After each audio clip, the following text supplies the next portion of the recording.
Olá, seja muito bem-vindo. A B3 divulgou o boletim do mercado imobiliário do mês de abril e eu gosto bastante de acompanhar essa informação. Um boletim que sai com uma defasagem meio grande, porque é publicado assim no final do mês com dados do mês passado. A gente já está no final do mês de maio e a B3 publicou agora com dados fechados de abril. Ainda assim, como ela publica todos os meses, é importante a gente acompanhar a evolução desses dados e eu quero te ajudar a interpretar o que a gente pode entender.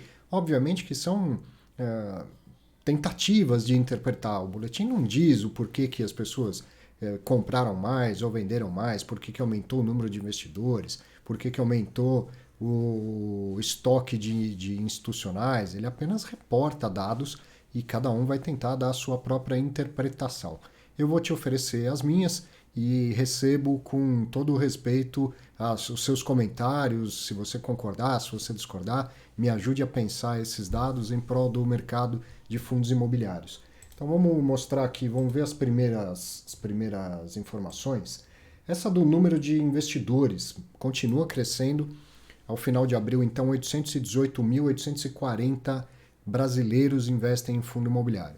Como eu sempre falo todos os meses, fico feliz de ver crescer, mas não me conformo que seja um número tão irrisório em comparação ao tamanho da nossa população. Significa que, apesar desse gráfico chamar atenção pelo tamanho aqui do crescimento de investidores, tem muito ainda para acontecer, tem muito mais para crescer.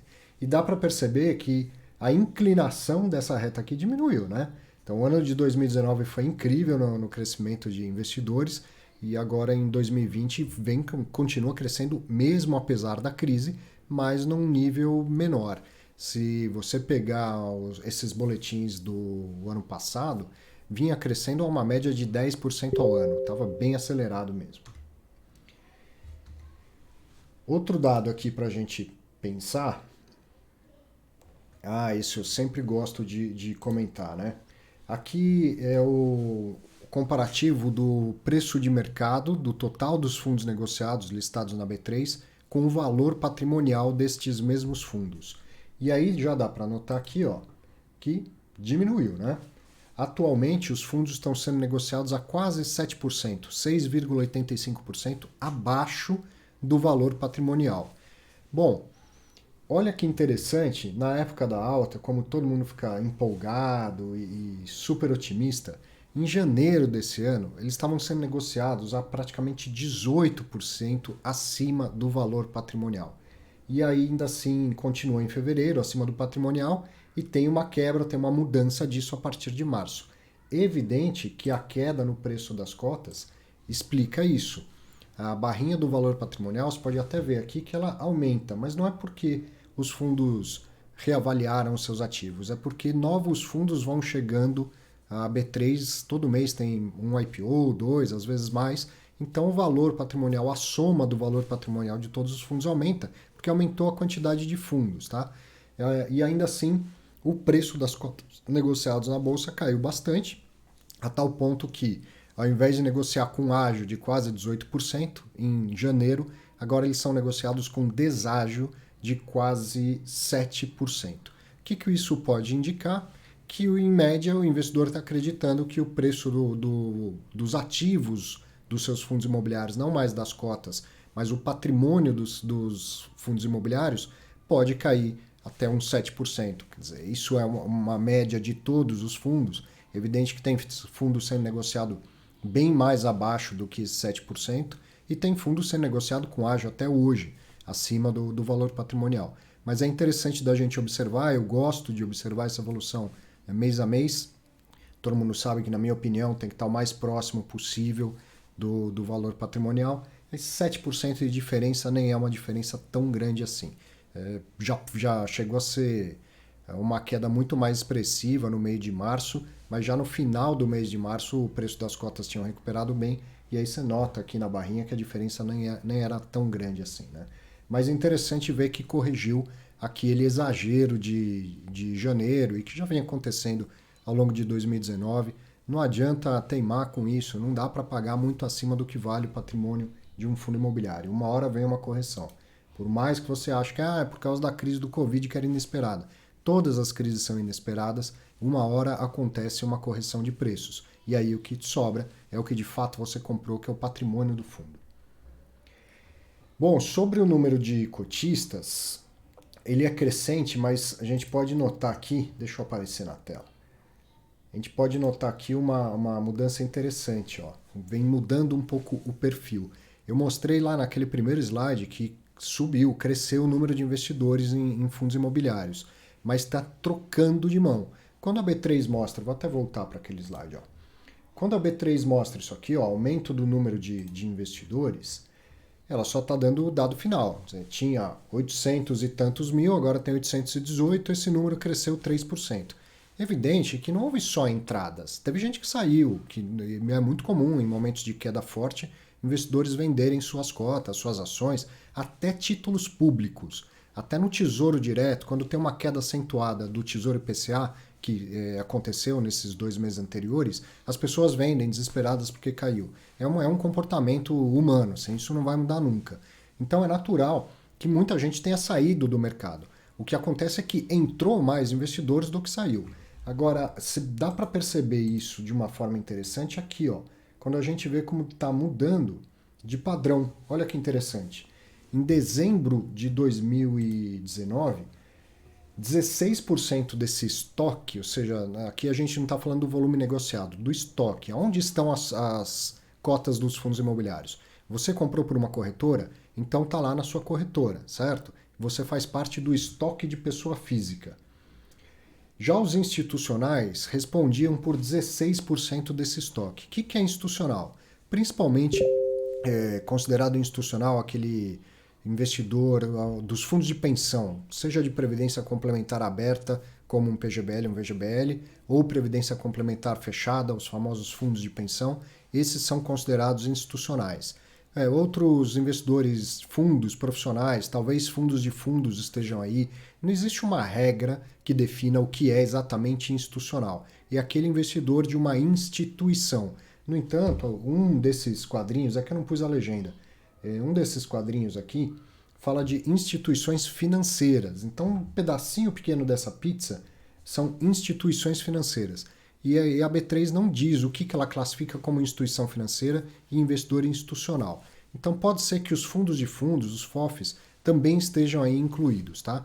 Mas fundo de pensão não tem dúvida que se considera como investidor institucional. Era 16% o que eles detinham de estoque em dezembro do ano passado, cresceu 3,5 pontos percentuais para 19,5%. É bastante coisa. E da onde veio essa mudança de estoque? Olha como é nítido que isso saiu da pessoa física. Ó.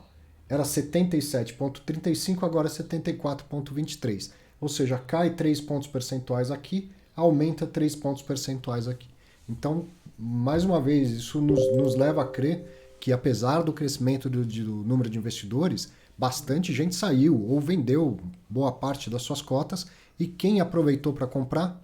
O institucional, o investidor profissional, aquele que tem mais capacidade de análise, que tem capacidade de carregar por longo prazo. Um fundo de pensão, imagina o seu VGBL. Todo dia você vai lá e todo mês você vai lá e deposita uma quantia. Lá tem um gestor que tem que alocar esses recursos pensando no momento que você vai sacar. E se você está fazendo uma coisa bem planejada, você vai sacar daqui 15, 20, 30 anos. Então ele vai procurar alocações de longo prazo. E é óbvio que fundo imobiliário tem tudo a ver com esse perfil de alocação, né? Mas quando o mercado estava lá em cima, por que um investidor desse vai pagar 10, 15, 17% de ágio sobre o preço das cotas?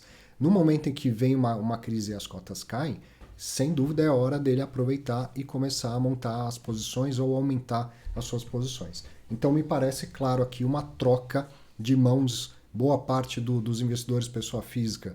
Boa parte não, uma parte menor, evidente, mas bastante gente, pessoa física, vendeu suas cotas e os institucionais na contramão comprando cotas de fundo imobiliário. Sem aquele papo de sardinha, hein? Sem aquele...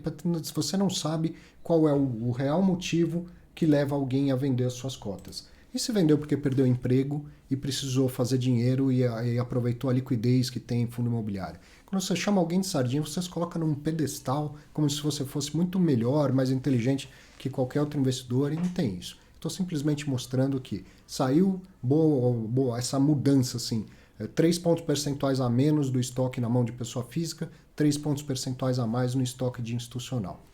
Isso é bom que aconteça, o mercado ficar mais profissionalizado. Lá nos Estados Unidos é o contrário daqui, ser mais ou menos 20% na mão da pessoa física, o resto tudo na mão de investidores profissionais, como fundos institucionais, e essa mudança gradativamente vai acontecer aqui no Brasil. Essa queda de preço só acelerou essa troca aí de posições.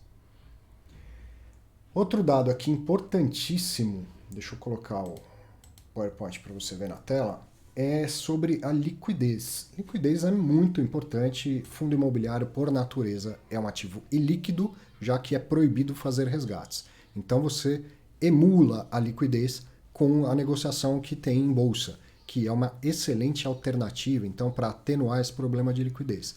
Sendo assim, quanto mais negócio tiver em bolsa, quanto maior o volume negociado, melhor para todo mundo. E no ano passado, o incremento da liquidez foi gigante, óbvio. Se triplica o número de investidores, tem muito mais gente comprando e vendendo cotas, como eu disse agora há pouco, por N motivos diferentes. Quem compra sabe ou deveria saber o que está fazendo, quem vende sabe ou deveria saber o que está fazendo, mas fato é que cada um o faz por um motivo próprio, certo? Então, quanto mais gente tem, maior a liquidez. Então, diminuiu a liquidez, nesse gráfico mensal, dá para ver uma boa quebra, uma diminuição da liquidez em relação ao que aconteceu no ano passado. Ainda assim, é muito maior, por exemplo, abril de 2019, olha o que era o volume de negócios e olha o que é agora em abril de 2020. Bem maior, apesar da diminuição que vem acontecendo. Quando a gente olha o volume diário, volume diário de 2014, 2015, 2017, mesmo com a redução do número de negócios, a liquidez continua forte, continua importante, porque liquidez é algo assim que não pode ser deixado de lado. É um risco que a gente não pode deixar de avaliar. Então, quanto mais sobe, quanto mais aumenta o número de negócios, melhor ainda. Vou aproveitar que eu estou falando isso para comentar sobre um fato relevante que o VISC soltou na semana passada e que me chamou a atenção o tanto que despertou curiosidade das pessoas. O fato relevante dava conta do cancelamento da contratação da XP como formadora de mercado, ou como formador de mercado, que é o nome dado. E aí muita gente me perguntou o que era isso. É o seguinte, o formador de mercado, em inglês o market maker, é uma corretora, é um agente do mercado financeiro que é contratado para dar liquidez. Então eu vou colocar um produto no mercado, pode ser um fundo imobiliário, pode ser uma ação, pode ser opção, contratos derivativos, futuros, não importa o que. Sem liquidez, não adianta, não tem negócio, não tem precificação, não atrai investidores, liquidez é fundamental. Então, eu nunca sei quando eu vou fazer um IPO de um fundo se ele vai ter boa liquidez ou não. Então, o que o pessoal da Vinci fez? Contratou a XP como formadora de mercado. Significa dizer que ela tem que colocar ofertas de compra e venda, todos os dias ela tem que garantir que tenha condições de sair negócio. Você é cotista, quer vender? Você vai encontrar um comprador lá. Quer comprar cota? Você vai encontrar um vendedor. Porque, no mínimo, o formador de mercado vai colocar ofertas de compra e venda para manter uma liquidez mínima. Nada de teoria da conspiração, isso tudo é regulado pela B3, os parâmetros são todos estabelecidos, pela CVM também, evidentemente, fiscalizado. O formador de mercado ele é importante para o mercado, não o contrário.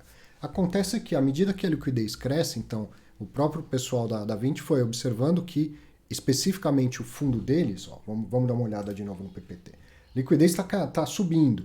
Isso aqui é de todos os fundos listados na Bolsa. Bom, se a liquidez daquele fundo específico já é grande o suficiente, não precisa mais desse prestador de serviço que fica lá garantindo uma liquidez mínima. Agora o próprio mercado, os cotistas do fundo comprando e vendendo todos os dias, já garantem uma liquidez bastante satisfatória. Então não tem por que ele continuar pagando por esse serviço, que é inclusive custo do fundo. Então eu nem estava no script, mas aproveito para explicar porque muita gente me perguntou e ficou curiosa sobre esse fato aí. Voltando ao boletim da B3, outra coisa... Encerrando os dados do boletim da B3, essas foram as minhas leituras do que foi ali reportado. Agora eu quero falar também da questão dos rendimentos. E a B3 ela não aborda isso no boletim, por isso que eu disse, encerrei o boletim. Mas eu, informalmente, fiz algumas pesquisas em lives, em aulas que eu dei usando uma ferramenta interativa. Eu mandei uma enquete para quem estava assistindo. Eu vou chutar aqui, a gente está falando de um universo de umas 500 pessoas. E então, duas oportunidades diferentes, que tinha bastante gente assistindo ao vivo, eu mandei uma enquete perguntando, em relação a antes da crise, ou seja, até janeiro desse ano, comparando com agora, quanto caiu os seus rendimentos. Óbvio que uma das alternativas era não caiu nada, a outra alternativa era zerou, não tenho mais rendimento, e aí era caiu até 10%, caiu até 20% ou caiu até 50%. Ficou meio que empatado, se não me falha a memória, 33% disseram que até 10%, 33% disseram que até 20%, uma parte menor diz que nem mudou o rendimento e pouquíssimos responderam que caiu o rendimento. A diferença está naqueles que caiu ainda mais do que 20%. Mas 66% então dos respondentes ficaram numa queda entre 10% e 20% do volume, do dinheiro que recebem em rendimentos. Então, considerando tudo isso, mais os dados que a gente viu na B3, a minha visão é que, apesar do que já aconteceu, do que já está aí, queda de valor das cotas, diminuição de rendimento, e apesar do óbvio aumento das incertezas em função de como vai ser a retomada da economia quando vier uma reabertura, ainda assim continua vindo tanto investidor profissional como pessoa física, como individual, para o mercado de fundo imobiliário. Ele continua mostrando aos investidores que é uma boa alternativa de investimento, ainda mais nesse cenário em que, devido à crise, também a taxa de juros no país caiu para 3%. É isso, não quero me alongar porque eu gosto de falar pra caramba, aí o vídeo vai ficando muito longo. Fico por aqui, no mês que vem eu quero fazer esse vídeo novamente e ajudar a pensar o que vem por trás dos dados frios reportados nos relatórios e nos boletins. Grande abraço, muito obrigado.